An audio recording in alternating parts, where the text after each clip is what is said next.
Hello, hello, hello. Welcome back to Joe Daddy's Garage. It is the Thursday live stream, and I hope it all goes well today. You know, I do this on Monday nights at 7, Thursday afternoons at 3. Try to mix things up a little bit and, see how it goes. So, my hat looks crooked. Maybe it's just my head. Anyway, I'm glad you're here. You know, we do this and we try to talk about classic cars. It could be anything: Mustangs, Camaros, Studebakers, Corvairs, whatever you got. We don't care. If you have a question, by all means, ask it. You know, if somebody gives a good answer, they get a bell, even if it's me. Well, I don't always give myself a bell, but many times I give everybody else a bell. Or, a good comment or good statement, that all is participation in the process. So as you can see, currently, the Mustang is not up in the front of the shop anymore. It's actually back in the paint booth, and I'm going to be finishing up a few things with it. I did get the hood inserts in place, and I'm a little ahead of schedule, actually. I think I got my video done for that. So that'll be coming out tomorrow. And I still have the grill to do. I have not finished that piece just yet. So anyway, another thing is you can see the Honda is pretty much dissected. I've got the whole front end torn apart, core supports cut off. I was working on it this morning, and again, making a video on that process. So it's coming along nicely. So far, no real big surprises. A couple little bent flanges that I'll have to tweak to get the new core support to fit in. One of the conflicts, or one of the things I will have to deal with, is getting some more paint. Now, in the past, I have used my PPG supplier, but he's about 25 miles away, and there are other PPG stores that may be closer. But when I've done stuff like this, I've kind of just gone to the local, whatever the local paint store is, and bought some, basic stuff. And the problem with that is the little shop that I was using is shut down. They're gone. So I have to find somebody else to get just, kind of basic stuff like this. I do have some of a color that is similar, but I'm not going to use it because I'm only panel painting.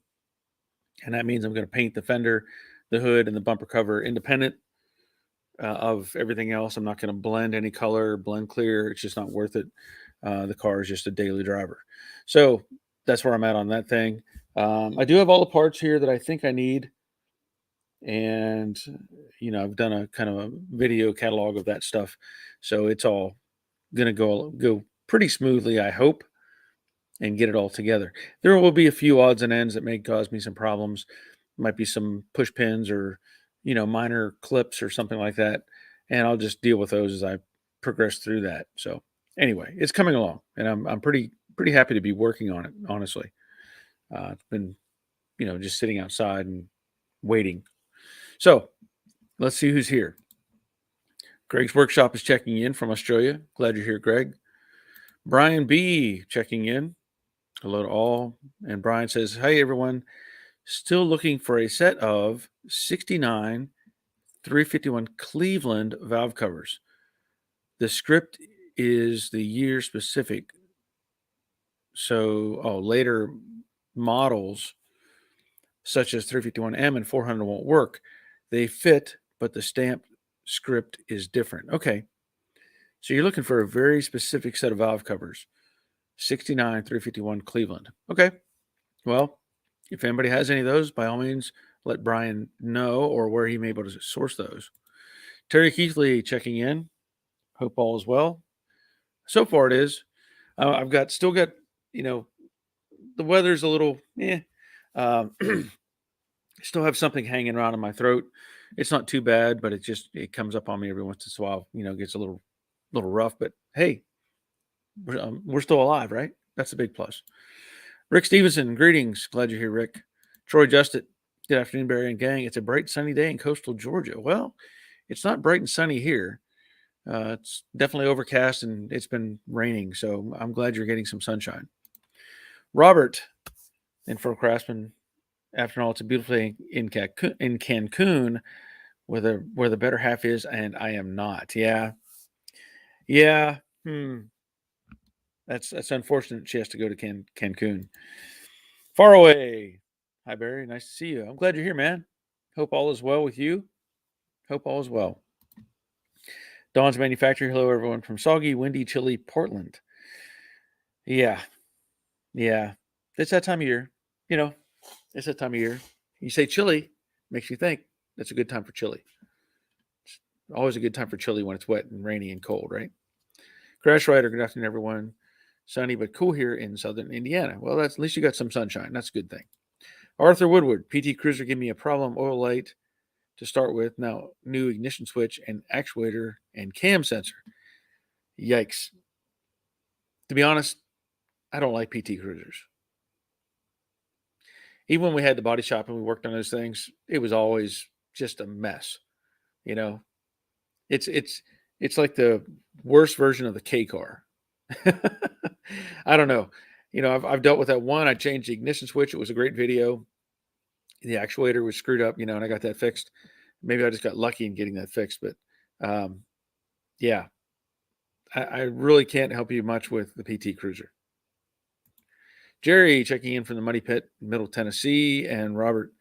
There was a place I found online that was shipped by the court, etc. We'll look again for it. Prices weren't horrible. Okay. Well, there is, like I said, there's a paint shop. What I'm probably going to do, I'll give them the code for this car, figure out what prime is. As I mentioned before, that whenever you have a car that's painted, they do a chip spray or whatever, a chip card for those colors, So in the case of the Honda, you're going to have a prime color, which is what the color was meant to be. And then you're going to have like an A, B, and C. And those are variants of those colors.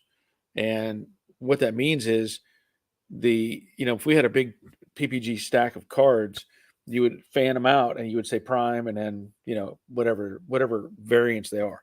So as they get on the production line and the color starts to change a little subtle amount, then they try to have that card in, set up with that color so that when you do have to fix something, you can use that, card to identify which color you have. In this case, what I will do is probably go to a local paint shop, take a fender with me, and just say the color is this code and here's what I have. And that way they can mix it and hopefully get it, close to whatever this color may be. So I don't think they can do that online if I was to order something. Robert is talking to Arthur and saying bad oil pressure switches are an issue on PT Cruiser and it's a pain to change. One in the airport beater died a while back. So there you go. There you go. Greg Beeman, hi all from PA. Glad you're here, Greg. And Steve Reed, hello today. Steve from Paducah, Kentucky. Glad you're here, Steve. Hope all is well with you and yours. As I was saying earlier, I'm working on the Honda, and it's a change of pace for sure. Because when we had the body shop, it was between doing restorations and collision stuff. I was always bouncing back and forth, and manning the frame machine and all the welding and all that stuff. And so it's kind of like a throwback, let's say, to get back on something like this, and remembering some of the process. And I'm trying to do some videos on it that are going to be kind of like like I do, like an instructional style of video. So if somebody's going to be doing one of these, this will give them some insight into how, they can fix up one of their cars. The really nice part about it is this car, everything is above the frame rail. So I've already done drop measurements and it's all square. The frame is level. So I don't have to worry about any of that stuff.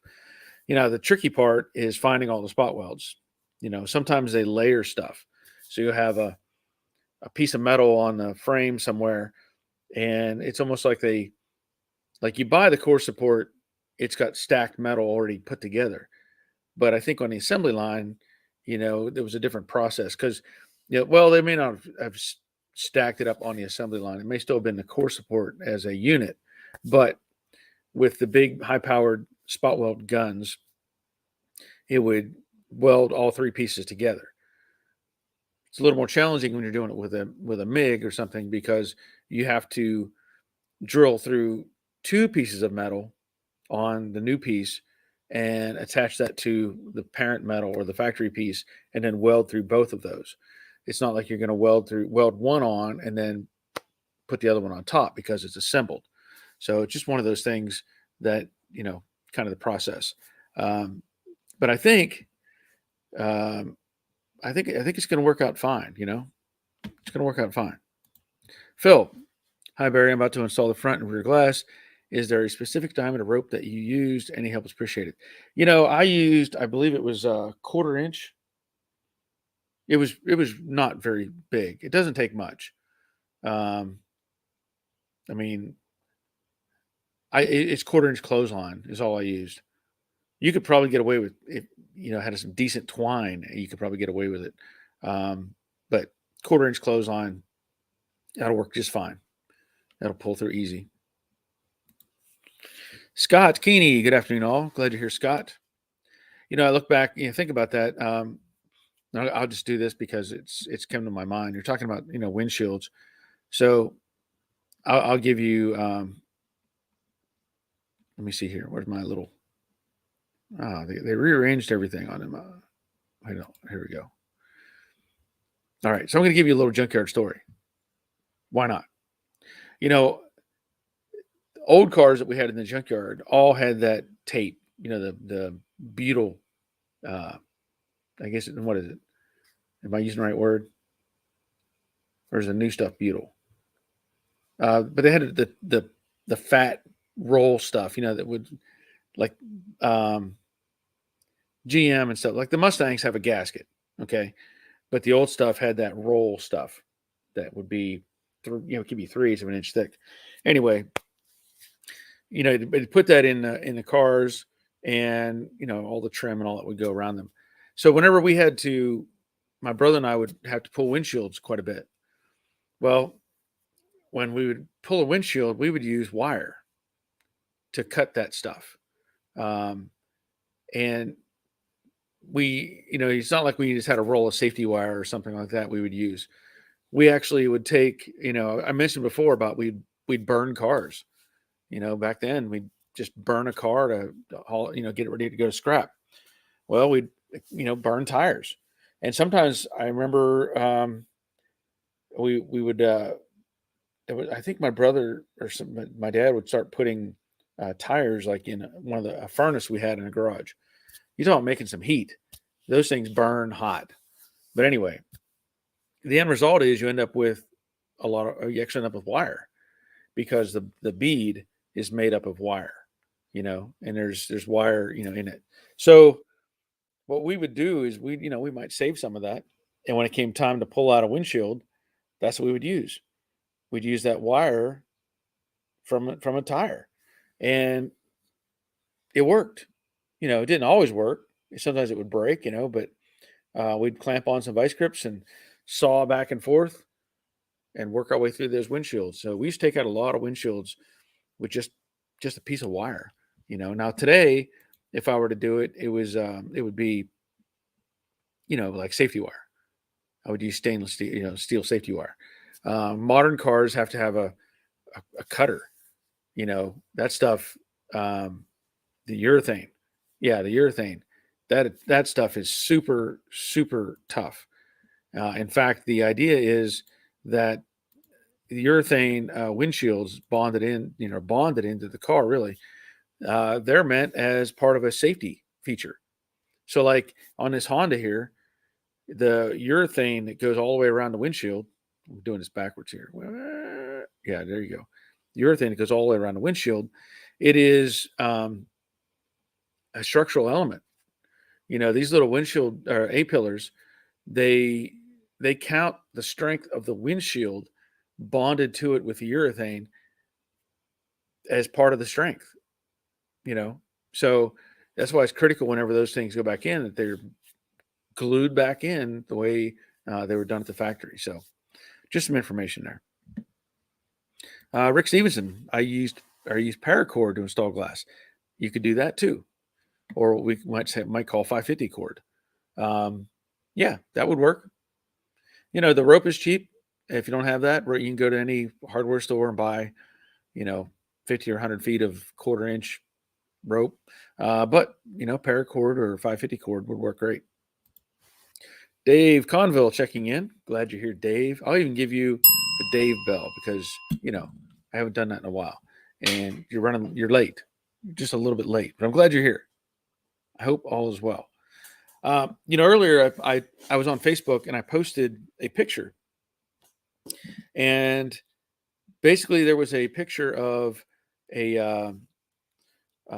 on Mustang Restoration how-to Facebook page. Somebody had posted a 69 coupe and they were commenting that somebody had just bought this car and they were told it was fully restored. So I was looking at these pictures, and one thing that stood out was it had two different mirrors on it. I mean, like completely different mirrors. So I don't know where they got that restoration type from, or term from. It had chrome on the bottom of the rockers, I believe, and it had the wheel well arch chrome. It had all this chrome on it, and then it was painted like a charcoal gray with black stripes on it. Now I don't know specifically if the 69 coupe would have come with stripes. I don't know. I've never really researched that. The Mach 1 had, its hood stripe and stuff. I'm guessing the 69 coupe may have had stripes, but I can't say for sure. The problem was, on the back, like this little, well, you can't really see it. The light blocks it out. On the back of the car, it's easy, and I'm bringing this up because it's easy to get distracted or out of sorts whenever you're doing stripes. So there's a specific width measurement that you use on the roof, on the hood, and on the deck lid. And it's really not that complicated. Once you find out where center is, from let's say you use the frame of the windshield or the rear window frame, you find out where center is, dead center. And then you measure, let's say your gap is 8 inches. Just as, I don't know what the number is. Let's just say it's 8 inches. Well, you measure 4 and 4. That gives you the inside edge of both of your stripes. And then you measure out the width of the stripe. If it's 9 and 9, whatever, then that gives you your width. So you should be dead on by starting at dead center.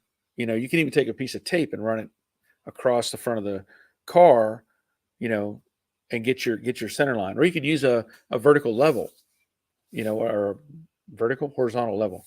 However you look at it. I don't know. How would you label that? Because vertical is up and down, but your level needs to run across. Anyway, a laser level. You could shoot that across the center of the roof, find your front mark and rear mark and zero it up, and then measure from that laser line, to get your lines. Well, whoever did this car apparently got distracted because the lines for the trunk lid and the tail section or tail panel, they had taken, let's just say, I don't have anything round right in front of me, but anyway, we had the door lock, or the trunk lock, I should say. And on one side, it had a gap like that. On the other side, it had a gap, something like that. And they were angled.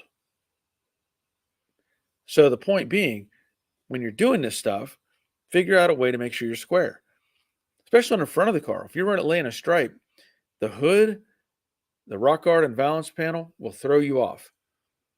They will throw you off because you're following a taper. You're coming off of a taper and your mind is trying to tell you to turn and kind of angle it because of the drop. If you're looking at a cliff, coming off a cliff, you went straight, but if you angle that, now your straight line, I don't know how to visualize that. You don't tend to want to, to taper, you kind of want to change your angle. So it throws you off.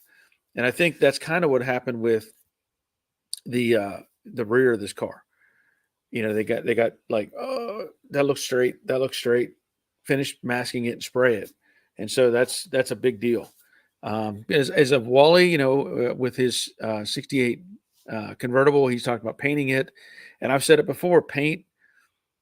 Everybody's going to look at the paint job. They don't care about anything else.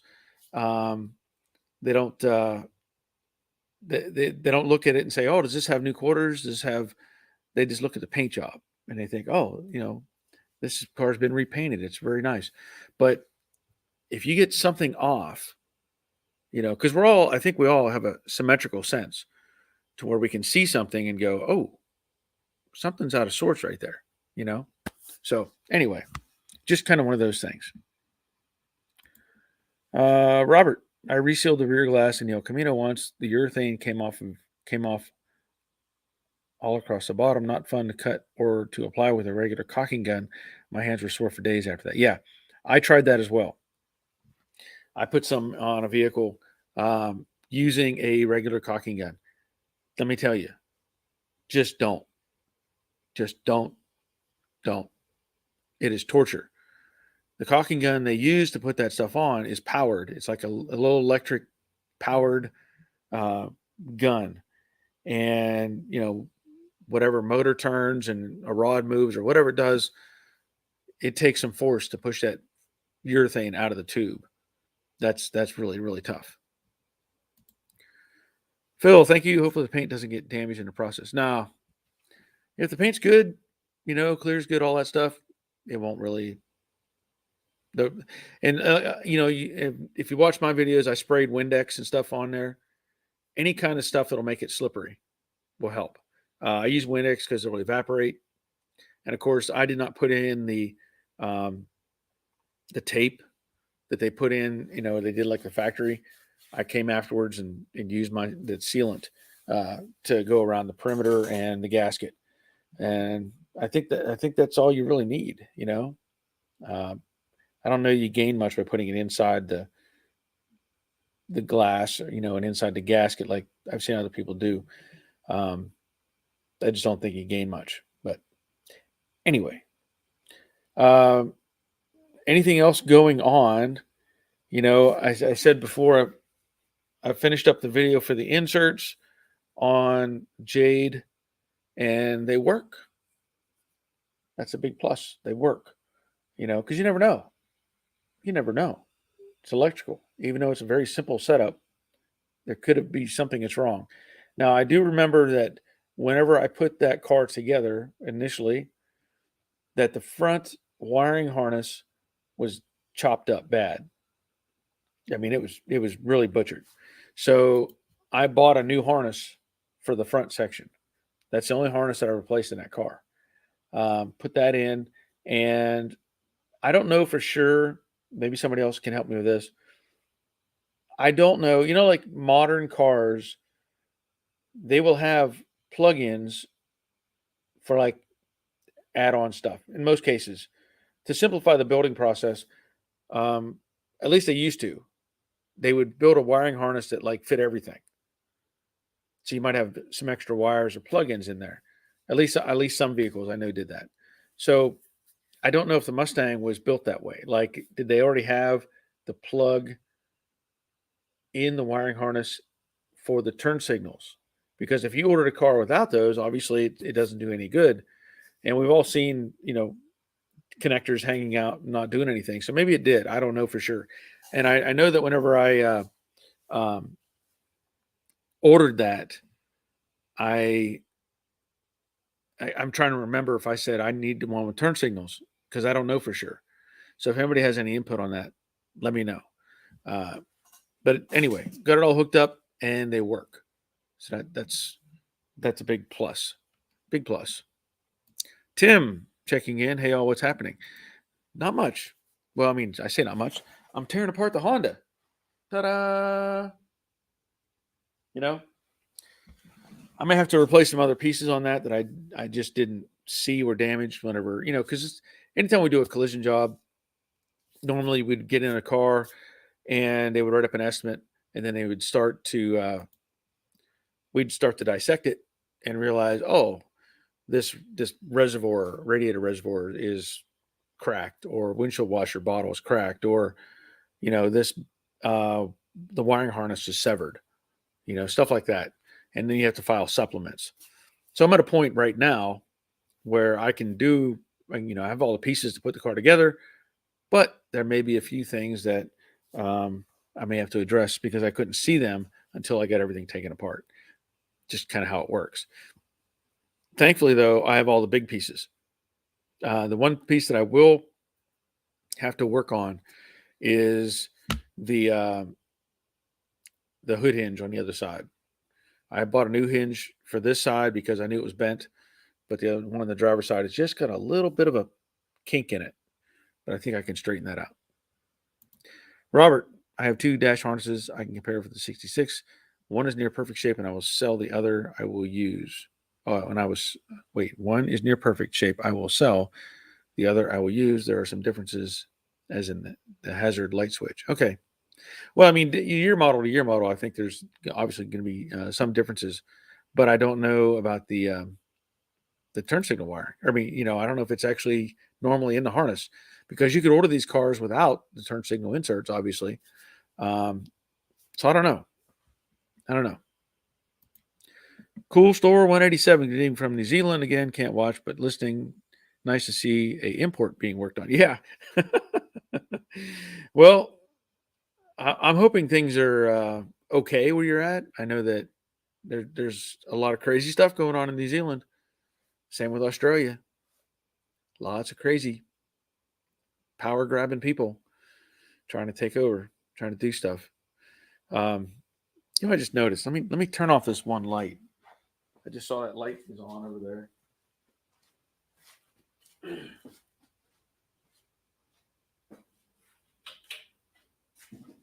Oh yeah, I forgot.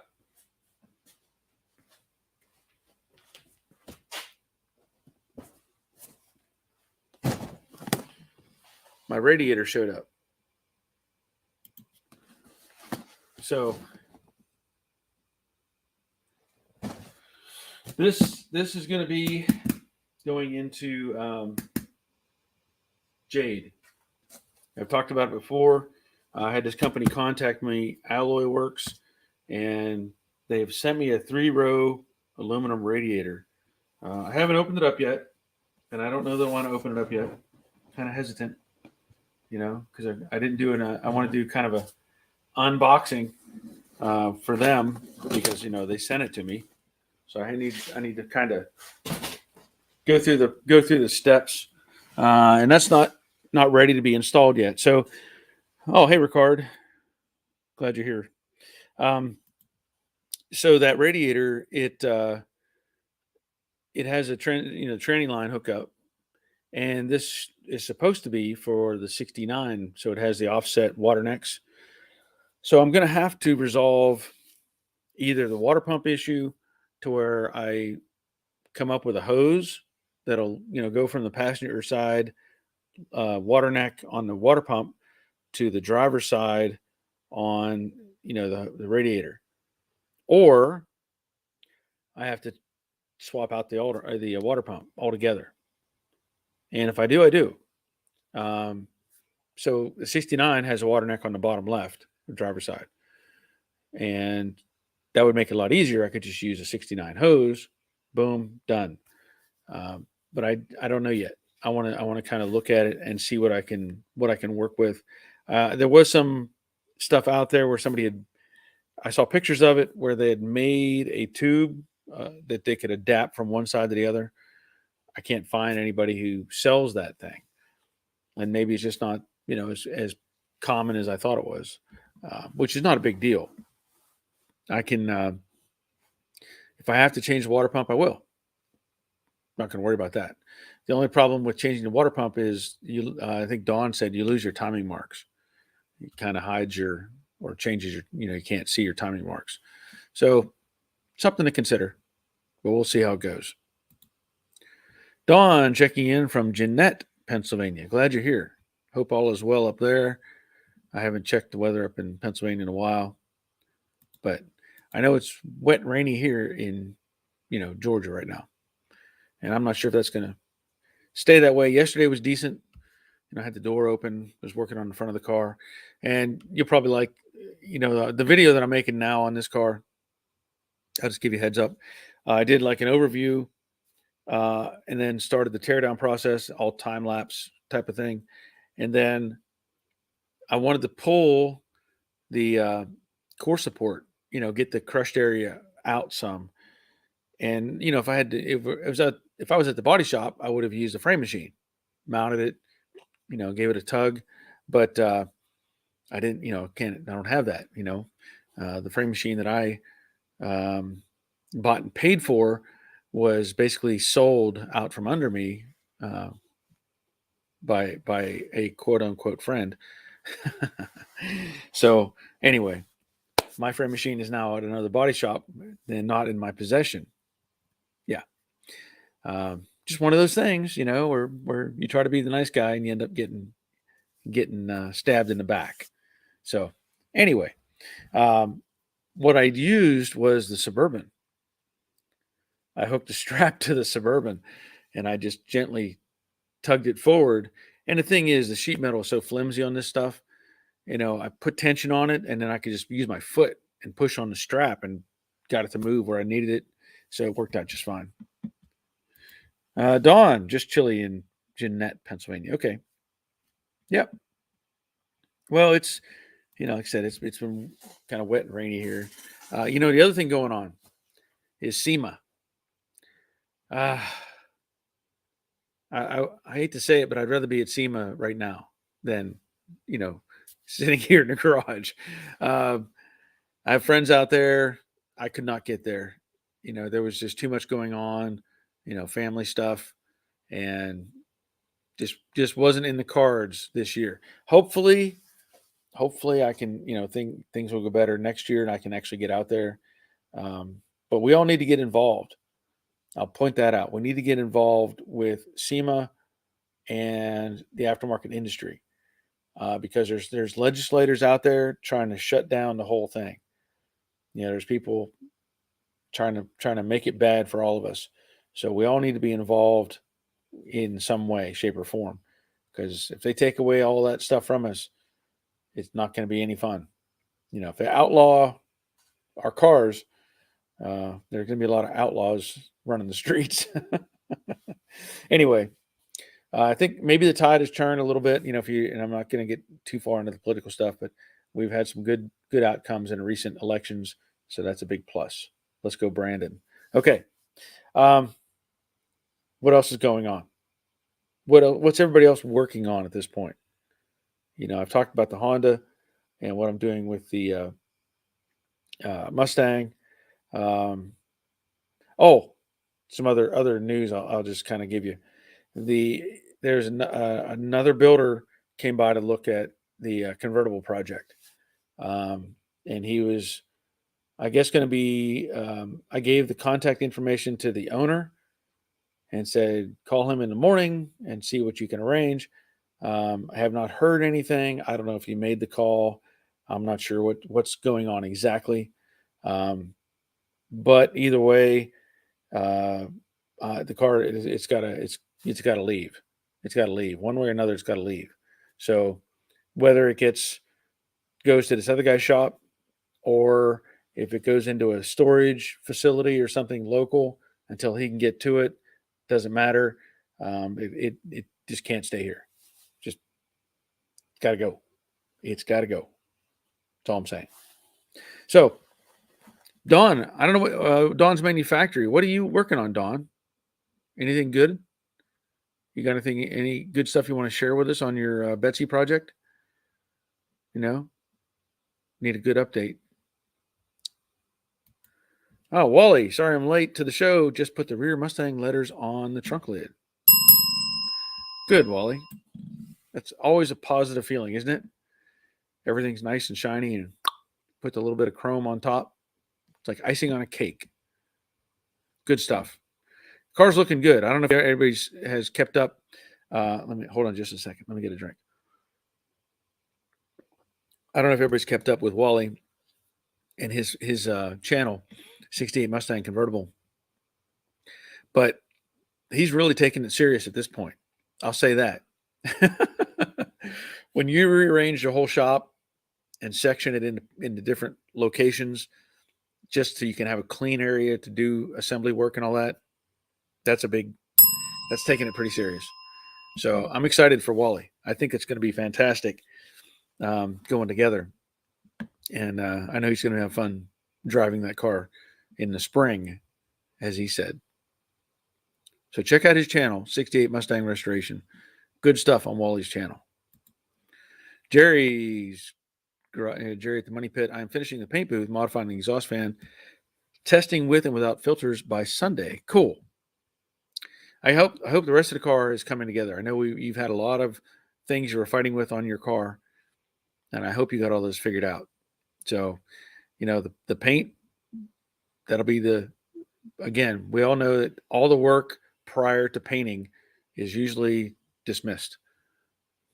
Nobody gets all the, you don't get the credit for making the body straight, replacing panels, floor pans, torque boxes, all those things. You don't get any credit for that. You only get credit for the shiny paint at the end. Greg, any old school fixes for a hinge crease on the hood of a 66 Mustang?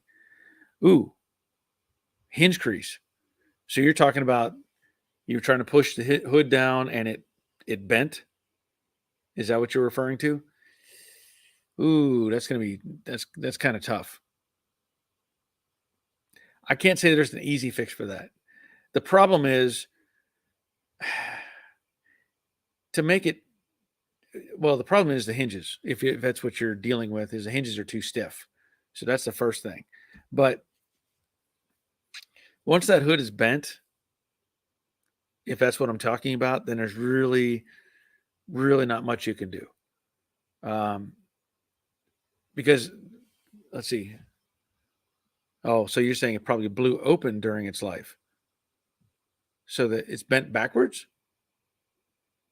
Is that what we're saying? It's bent like up? Because that's even worse.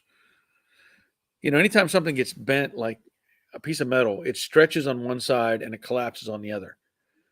You try to undo that with a hood where you've got multiple pieces, 2 layers of material, a channel. If it's bent backwards, I mean, there's a remote chance that you could cut a slit on the inside where it's pulled, bent out or bent down, let's say. You could cut a slit there and bring that back together and then re-weld it. There's a chance that may work, but you have to relieve that metal somewhere.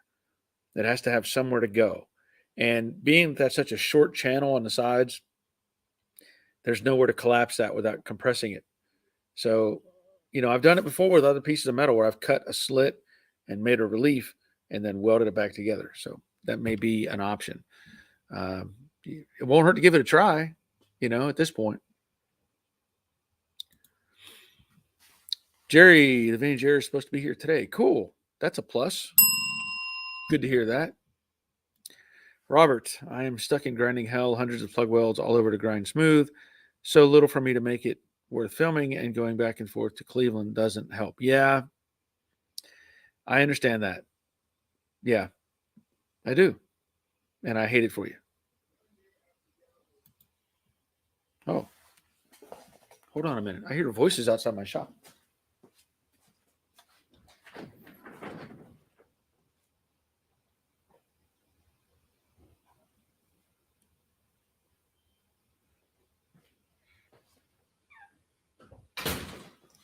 That was unexpected.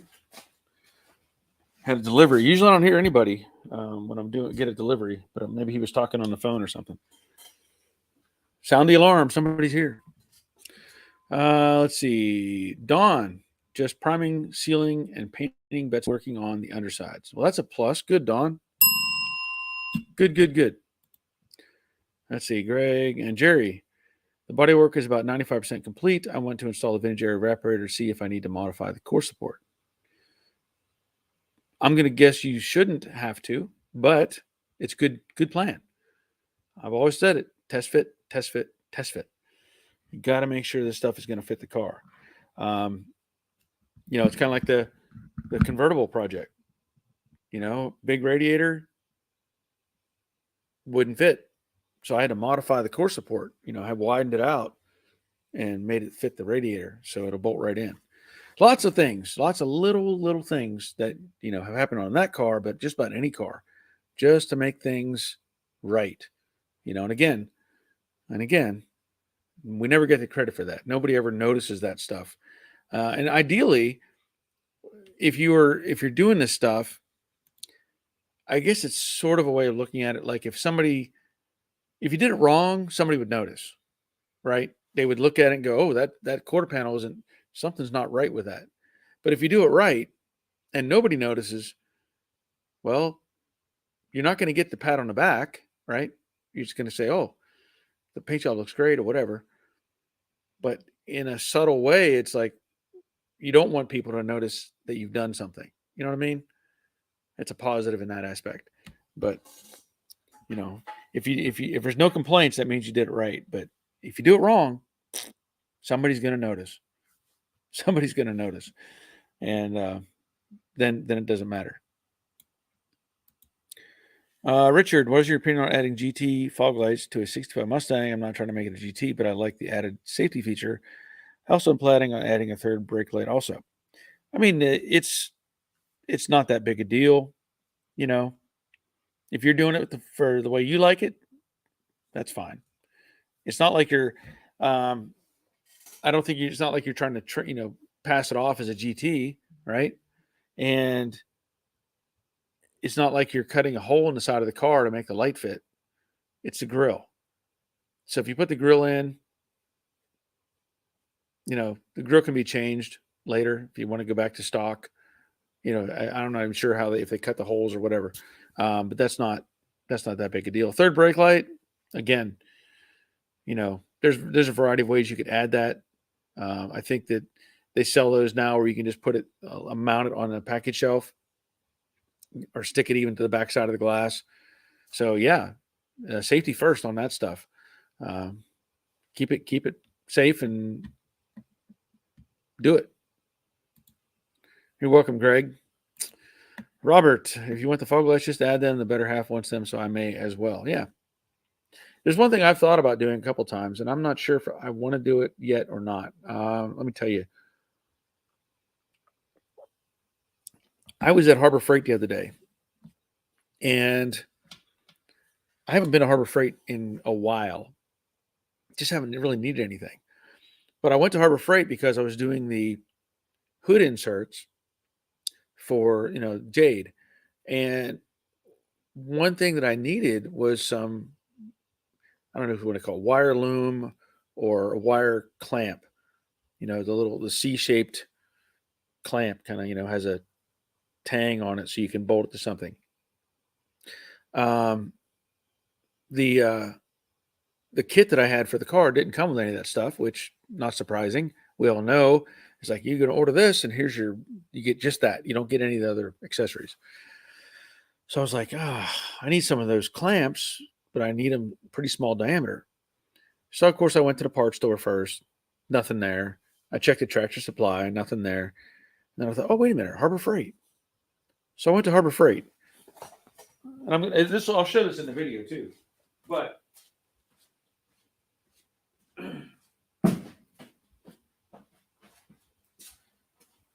I will say Harbor Freight is great for some of this stuff. So like, these are the little clamps I was talking about. Nylon cable clamp assortment.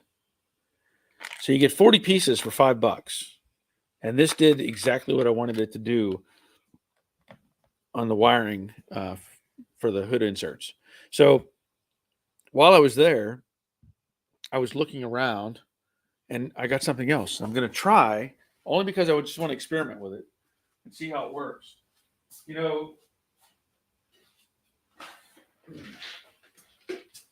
Anytime I paint, which again, I'm going to really limit any kind of painting that I'm going to do in the future. But they sell these now. And, disposable spray gun or 5-piece air spray gun, disposable paint cups. I have not, I've got the PPS system, but, I don't know if you price that stuff, but sometimes it can be, fairly pricey if you're just doing it occasionally, right? Even though I'm going to keep a supply of that, it can get pricey real quick, the adapters and all that sort of thing. So they sell this kit. Now, these aren't that big. It says 20 fluid ounces on these things. It's got 5 cap inserts that are inside here. So you can screw it into your paint gun, screw this onto the paint gun, and then it's got lids up here on top, apparently. So I was looking at them, and I think, yeah, there's even like markings on the side to give you, how much is in there. So I'm going to give these a shot. 20 ounces isn't much, but if I'm doing like this car right here, this is maybe all I need. I could just shoot this and be done with it.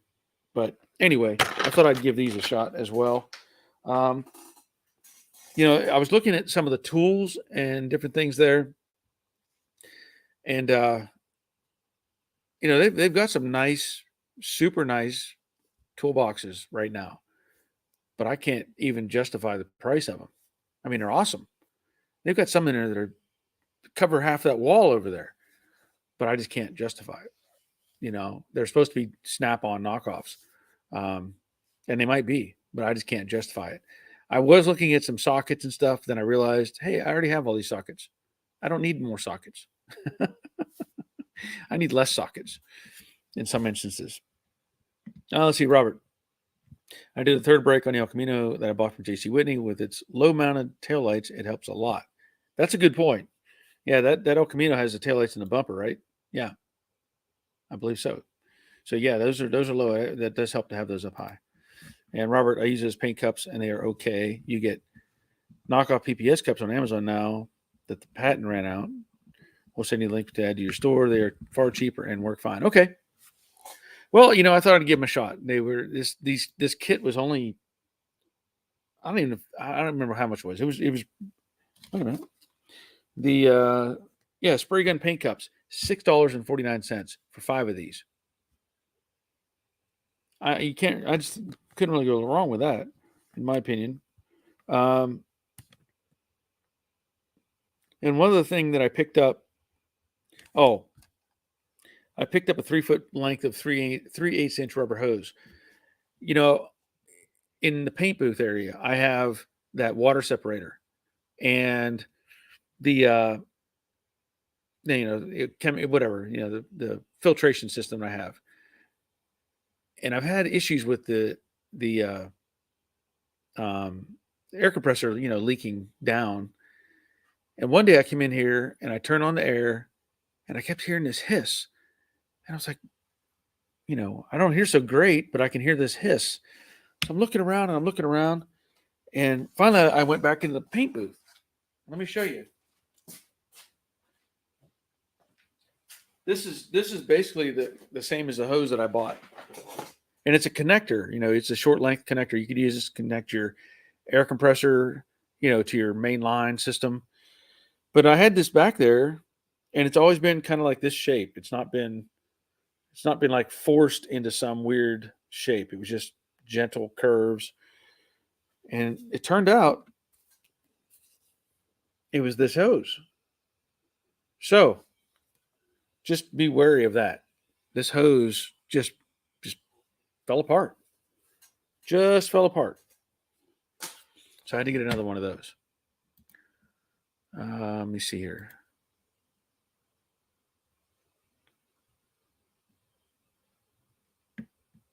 Okay. So Wally has sent me an email. You know what? Let's just go ahead. We got a little bit of time, Wally. We can do it tonight or today. And we may do it on Monday as well, just if you're interested. So let me send Wally an invite because I like to see what's going on. See if this works.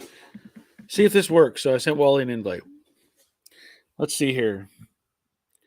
Ricard, you can never have too many sockets. Maybe. Maybe that's true. Maybe it's not. I can tell you I have a lot of sockets. I have half-inch drive, 3/8 drive, quarter-inch drive, all kinds of sockets. Now, what I like about the Icon, Harbor Freight Icon, is you can tell they're just Snap-on sockets with a different name. Really nice sockets. One of the problems I've had um, is I think some of the sockets I have right now, because you end up with 12 point and 6 point. We all know 6 point turns better than a 12 point, but it seems like I have more 12 point in my inventory, at least in one of them, and I have to struggle sometimes and look for my other sockets with a 6 point, and it just kind of gets in the way. Robert, Harbor Freight also sells PPS knockoffs, but costs more than Amazon. Okay, I got your link, so thank you for that. Dawn, I've always wanted the fog lights for Betsy, but having them mounted high with headlights doesn't make sense. Needs to be mounted low. Okay, here's what I was talking about. I've seen like big trucks, and whatever, they put the bar on the roof, which I hate. I mean, I understand the purpose, but I just don't. It doesn't look right. But they also have, the Harbor Freight sells really high intensity little fog light deals. What I thought about doing, and I'm undecided on it right now. What I thought about doing, and there's one about 6 inches, about that size, and I thought about putting it down low in where I built that air scoop in jade, and mounting it right there, and just have it just light up the center of the road with that, and it would be below the headlights. So I'm still considering that. Paintballs, Iron Man. Never mind. Someone you got up. Yep, he's chilling. Dave Conville, funny. I just noticed the same thing on my hose between the line and the reel. Yeah. Well, what's weird. Yeah, I guess I have a hose reel overhead, and I guess I have a hard line going straight into it. I don't have a rubber hose, and I've always had my PVC. I have PVC in here. Don't do that. I have PVC, and I've always had a hard connection going up into the system. And then I was looking at this hose just blew my mind that it was split, coming apart. So I didn't think it would be that bad. Dawn, that's exactly what I want to do. Fog lights. Yeah. I mean, I'm really thinking just that one 6-inch. I'm going to have to look at the car a few times and see if I have the right space for it, and, see if it'll look right. So Terry says, Barry, thank you for the reply on the yes welder. Okay. Well, thank you, Terry, for considering that. It's a different welder than what I've used in the past. So I've watched other people's videos, and once you get the understanding of how it, because you train yourself on what you're used to, and then something new comes along or something different, and you have to adapt to that. And so I've started to understand it a little bit, but I think once I get that understood, it'll be a much better welder than what appears in my video. Because I've watched other videos, and some of these guys are really doing some fantastic stuff with that welder. But it's just not it's a different animal than what I'm used to. It's kind of like, taking somebody from a stick welder to let's say a MIG, not that dramatic, but the feeling is different. The function is a little bit different, but yeah, I still think it'll be a good welder. Wally, I don't know what's going on. Let me see. Yeah, Wally. I don't know what's going on, Wally. I cannot pull you up. I try to add you to the stream, and it's just a white screen. So I don't know what's going on. That's confusing. We tried this the other night. We were going to have a separate conversation, and I couldn't get Wally on the screen. So I don't know what's going on. There should be no restrictions on my side. Maybe I have to try somebody else and see if it's working, because right now I can't get Wally on here. Robert, my airlines are PEX. Well, yeah, just brag about it.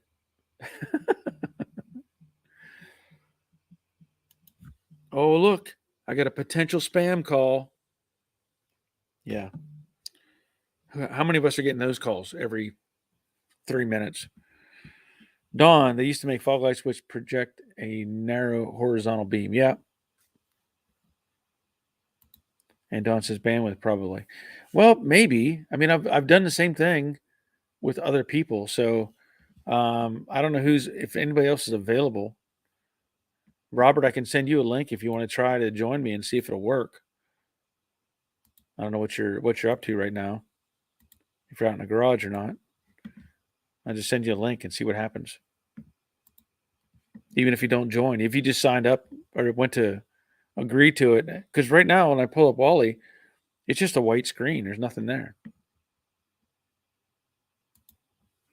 PEX is cheaper, and so am I. Actually, cheaper to do than PVC. Oh, okay. All right. Troy, I agree with Dawn. I don't like them on the grill. I'm considering adding them to the lower valance. Yeah. Yeah, I get that.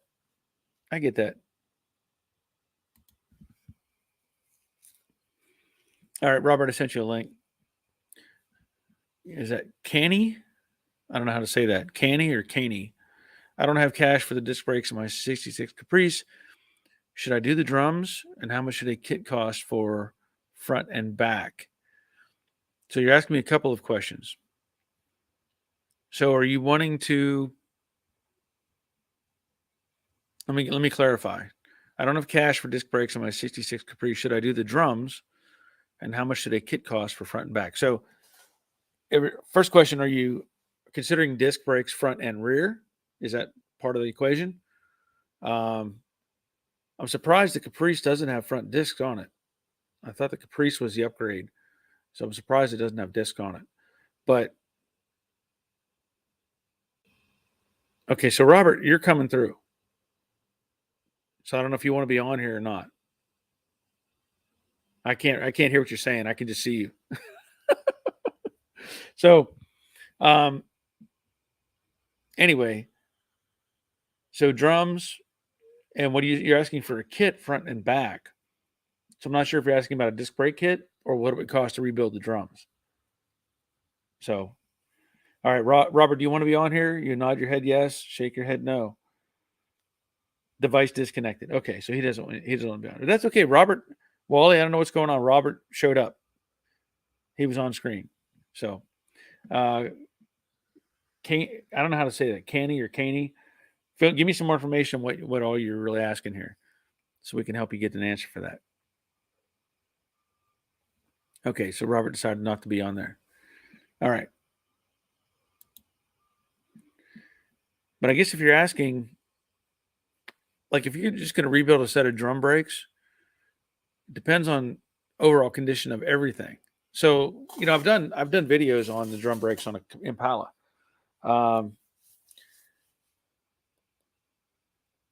So if there's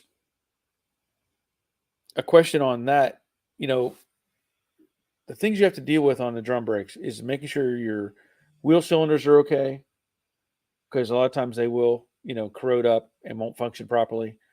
You want to make sure your brake drum is the right dimension internally, that it's still good, because some of them have been machined and maybe oversized. And of course, the shoes and hardware and all that stuff.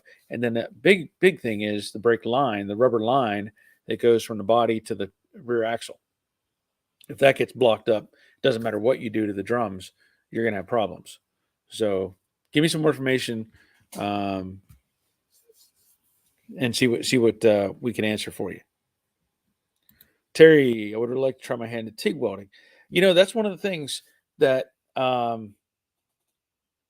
will mention. Jerry had sent me a video that was another guy doing a review on that MIG welder, and it does not come with the TIG parts. Okay, just so you know, it comes with the MIG components and the components for the stick. So apparently you have to order the TIG stuff separate. But the guy that did the other video with the TIG setup, he was very impressed by it. I will say that. He was talking about how it was a pull away start. And he had you would touch the electrode to the metal, I guess, and when you pulled away, it would start to arc. It would start the flame, the metal or the electrical connection. And he said he was very impressed by that. So that's something else to consider is how you want to, because some of them they operate where you get really close and you hit the pedal and it starts an arc, but this one apparently you touch and then as you pull away, it starts. And he was pretty impressed by that. Wally says no idea what went wrong. New phone, so getting old phone. Okay. So again, I don't know how to say this, Canny or Caney, to rebuild drums. That's pretty inexpensive. Shoes are probably, gosh, $25-$30 for both sides. Drums are usually, $25 per drum. Wheel cylinders, I've seen them for like 10. And if you got bad wheel cylinders, I would just replace all of them. So a brake shoe kit, springs and all, if you want to replace all those. There you are, Wally. I see you now. I'll get you on in just a second. So, the little spring kits are usually under $10, and usually one kit does both sides. And then your brake hose, if you want to replace that, which I recommend, that's probably $10 or $12. So, you should be able to get all your brakes done on a Impala or a Caprice. Yeah, I would say maybe $200 tops. Okay, we're gonna wait. Well, hold on a second, because Wally just froze on me. So I don't know if he's. I'll let you get set, Wally, wherever you're gonna be. Robutta. I have a 65 Mustang, and front frame rails are pretty bad. Any suggestions on replacing them and going with the TCI IFS or cutting them out and going with a TCP entire welded front clip?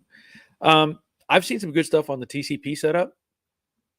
So figure out which one works best for you.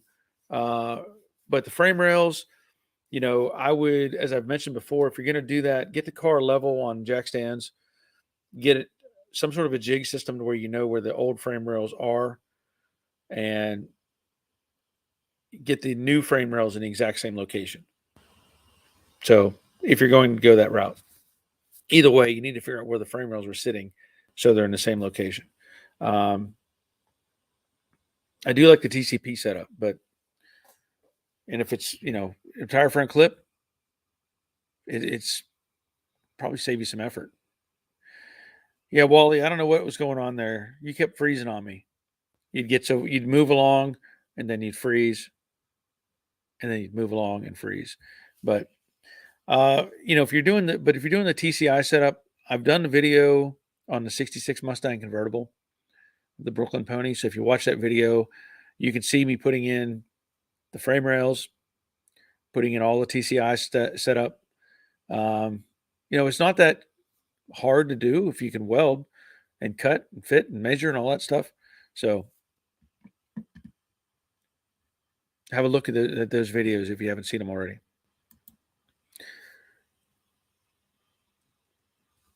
Okay, so Canny says cylinders come with the kit and hoses. Okay.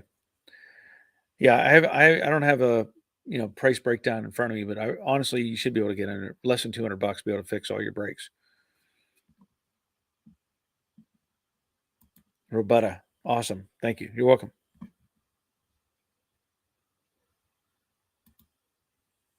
Yep.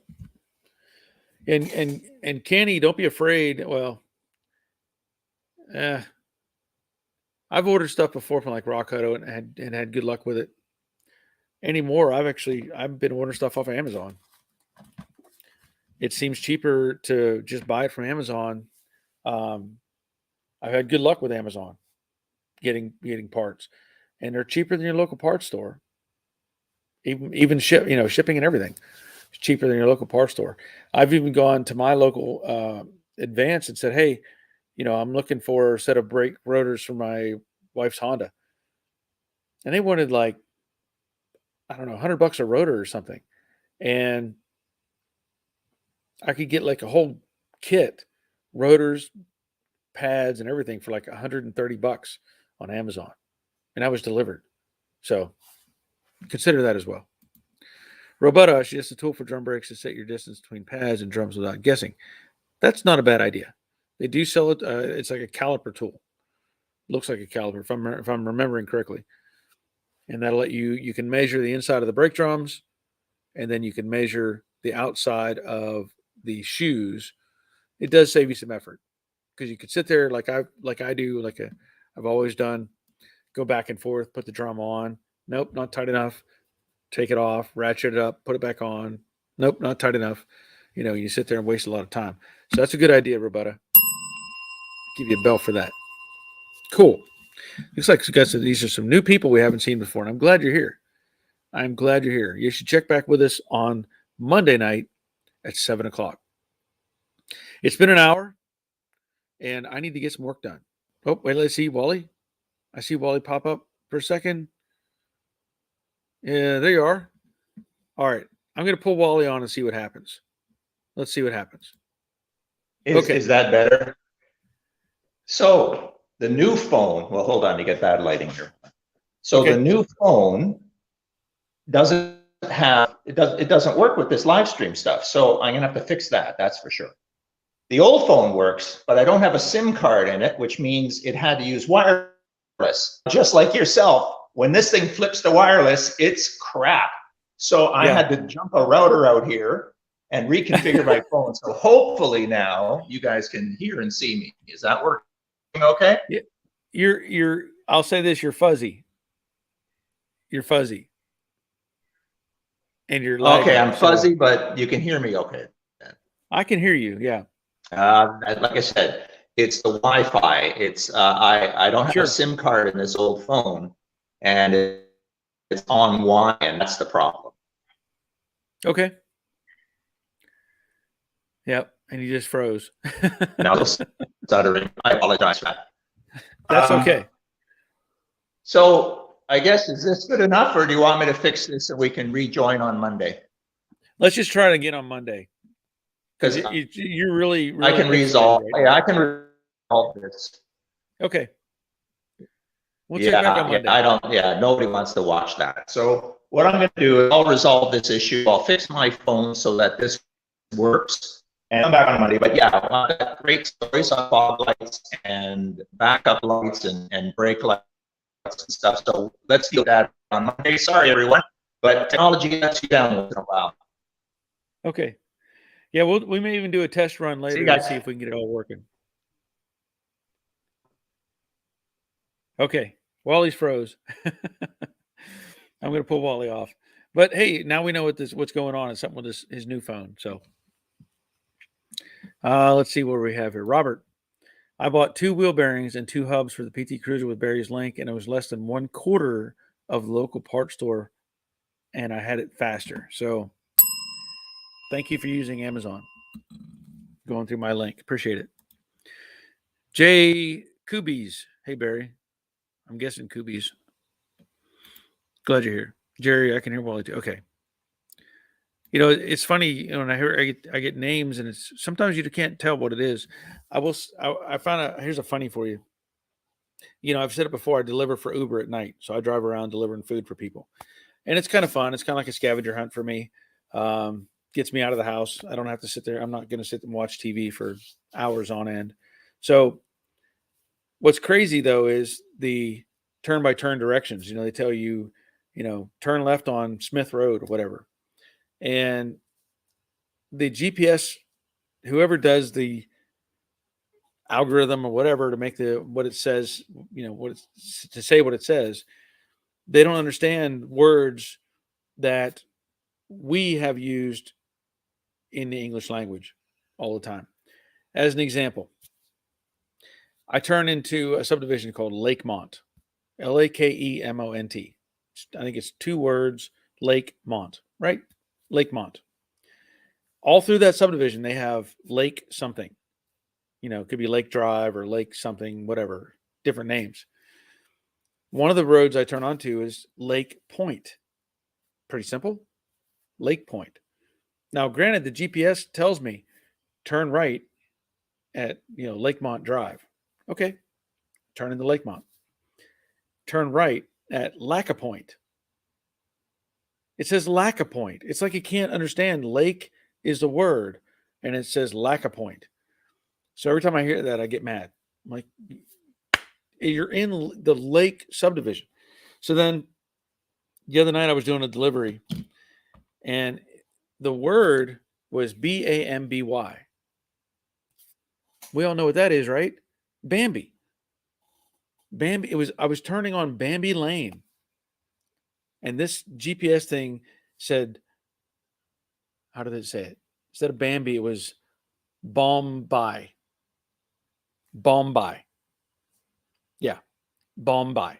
That's what it said instead of Bambi. And that's what I mean. Some of the words we have and we use like for Bambi, Bombay. So anyway, just one of those things. Mason, hey, Jade's Garage. Where's Jade? And also, where's the car you have in the shop? What's the car you have in the shop? Okay. Jade is in the paint booth right now, just sitting. And this is the Honda Civic that I have that had the whole front end smashed. So I'm rebuilding it, putting it back together and getting it to where I can sell it to somebody else. But that's what I'm working on right now. And Wally, sorry guys, new phone not working and old phone has no SIM card. We'll resolve it before next week. No problem, Wally. Very understandable. We can try to do something, like I said, maybe you can do a test run again, see what happens. But it's all good. Okay. That said, we're an hour and 12 minutes into it, and I've got to get some work done. I've got to get progress on this car. And then tomorrow, maybe running to the paint store tomorrow so I can have supplies on hand. The reason for that is anytime you get one of these cars, just to show you, this is the new core support, right? Well, once you weld this in, you don't have any access to it. You have very limited access. So what I will probably do is scuff it on the backside because I want to get the color, on this thing.